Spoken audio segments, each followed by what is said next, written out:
What's up, Raging Nation? My name is Alex, and you're watching the Transformers edition of the Raging Nation show. This really is just a show where I talk about all the things that matter to me in the world of Transformers. The first thing I want to do is do a little bit of shout-outs. I haven't done shout-outs for a while, so just want to shout out some Raging Nation members. Ben Madison, Brent Michael, Outtro. I apologize if that's not how you pronounce your name. Ron Washburn II, Benjamin Rivera, Nick Rave, the three Tylers, Tyler Abarian, Tyler Lawton, Tyler Gilman, Pedro Figueroa,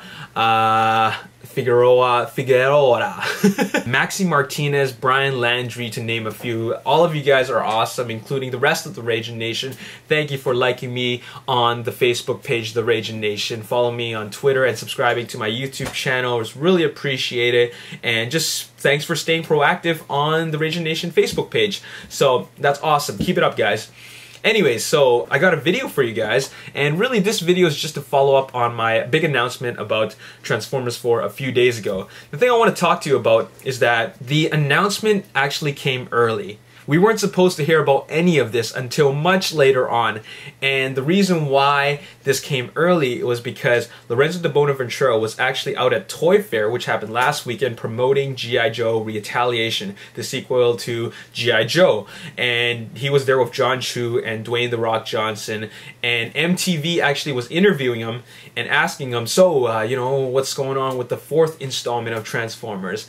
And he kind of got a little bit excited and he kind of spilled the beans. The main thing that he mentioned that he wasn't supposed to mention was that it was coming summer 2014, okay, which, you know, a lot of people already knew. Also that Michael Bay was attached to direct. Now that is the big information that nobody was supposed to know right away, but he knew about it and he just kind of spilled the beans a little too early. Now the reason why it wasn't supposed to be revealed was because, well, Michael Bay's still busy working on Pain and Gain, and you normally would talk about your next movie closer to the post-production stage of the first movie that you're working on. And another thing is that there was no build-up to it. It just happened, boom, all of a sudden Transformers 4 is confirmed. So usually when a movie like that is that big, it gets announced, what happens is there's a little bit of build-up. For example, there's these articles on the internet that mention that someone is possibly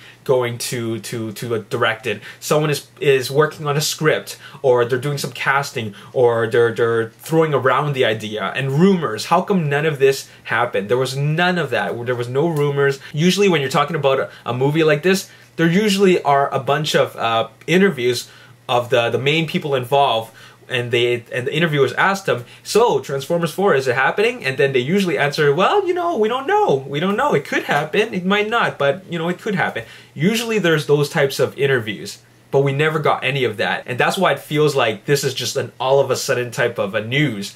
And because of that, Lorenzo de Bonaventura is in a little bit of trouble. But you know what all this comes down to? Absolutely nothing. This changes nothing. I'm just letting you guys know that that news came early. It was supposed to come a lot later because Michael Bay and Steven Spielberg actually were working on something and they wanted to announce it officially, but because this happened, Paramount and Michael Bay quickly had to work on an official press release, which happened like hours later after Lorenzo de Bonaventura spilled this all out. So anyways, there you have it. Anyways, I'd just like to follow up on what I talked about with the fourth installment of Transformers, and a lot of people are mentioning that it's not a reboot. Well, let me tell you this. You can call it whatever you want. A revisualization, a reimagining, a retooling, a retelling, whatever. I don't care what you call it. You can call it whatever you want. The fact is that it is not a direct sequel. What I mean by that is that it no longer follows the story of Sam Witwicky. All three movies followed Sam Witwicky. The fourth one is not about that, guaranteed, because Shia LaBeouf is not back. Shia LaBeouf is done with Transformers movies, and to top things off, Shia LaBeouf is an actor. This actor has been put through the most physically demanding a role in his career, and I think he's ready to move on with more versatile roles. I mean, he's an actor. He should be doing movies like romances and dramas and comedies and all that stuff. I mean, he did the biggest action role ever. So there you have it. Shia LaBeouf is not back. The people who do want to come back, however, on the other hand, are Tyrese and Rosie. They expressed their definite interest in coming back to the franchise. However, with Shia LaBeouf no longer being back, that means there's really no need for Rosie Huntington-Whiteley to be back. On the other hand, Tyrese, he really wants to be back for a fourth one, but with this movie being a reboot or reimagination, whatever you want to call it, most likely there won't be a chance for him to be in it. But, you know, I'm not going to say that for sure. That's just speculation. But the way I see it is that it's going to be an all-new human cast. All-new cast, going to start fresh. But when I say fresh, I don't mean like everything is just all brand new and they're just starting up from the ground up. It doesn't mean that. It just means that this is a brand new story and we are still going to get Optimus Prime and Bumblebee. These are the things that make Transformers Transformers, and that is Optimus Prime and Bumblebee and robots turning into vehicles. As for villains, we don't know what's going to happen. Only Michael Bay and Spielberg know. All I ask is that please no more Megatron. We've seen Megatron 3 times already. Do we need him to come back for a 4th time? And I'm thinking, do the fans really, really want to see Megatron again? There's so many other villains that they could bring back. And this is an opportunity. This 4th installment of Transformers is an opportunity for them to expand on all the other characters in the Transformers lore. They can bring back so many different types of characters to this live action movie.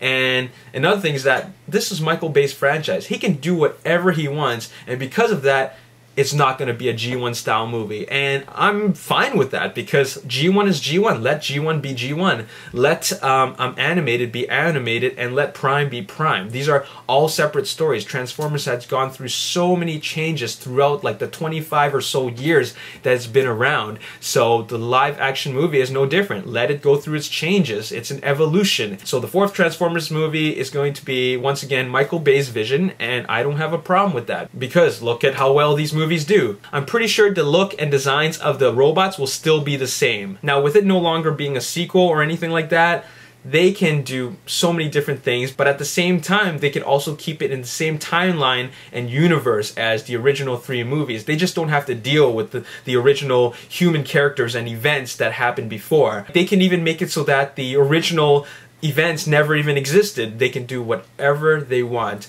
It can play out like a standalone movie. It doesn't even matter. The most important thing is that we're getting a 4th live action movie. And to top things off, the only changes that I know right now about what's going to happen in the 4th installment is that there's going to be less goofy comedy and more action. And Michael Bay really acknowledged this when he saw how people reacted to the last hour of Dark of the Moon. That's the best scene in the entire movie. Of course, something like that is really expensive to make, but I think he acknowledges that, and this is what he's going to give the fans for the 4th installment of the Transformers franchise. The only last thing I want to tell you is that it's no longer going to be on June 29th. It's actually moved forward to June 27th, 2014. So just a few days ahead, I'm going to be doing all kinds of updates for you guys, just as I did for Transformers Dark of the Moon. And I just want to make this video to clarify with you guys that what I'm trying to say is that it is not going to be a direct sequel. That's the main thing. It no longer follows the story of Sam Witwicky. It's kind of like Fast and Furious Tokyo Drift. Like, can you really say that's a sequel? It's the 3rd installment of the franchise, but it isn't exactly a sequel because it doesn't happen next. It actually, you know, we don't know when the heck it happens in the timeline, but it happened in that Fast and Furious universe. So that's what's probably going to happen with the 4th installment of Transformers. Anyways, that's all I have to say for this video. If you enjoyed this video, click subscribe, hit that like button, follow me on Twitter at RaginNation, and also like my Facebook page, The Ragin Nation. Join that Facebook page because it's a place where we can talk about all the things that relate to Transformers and all kinds of fun movies that are coming out this year. It's just a fun place to chat about this stuff. My name is Alex Yu, and thanks for watching another episode of The Ragin Nation show. I'll see you next time. Peace. And mentioned that he will be directing Transformers 4 for a June 29, 2014 release date, and he's going to make 2 movies for Paramount, and the first one's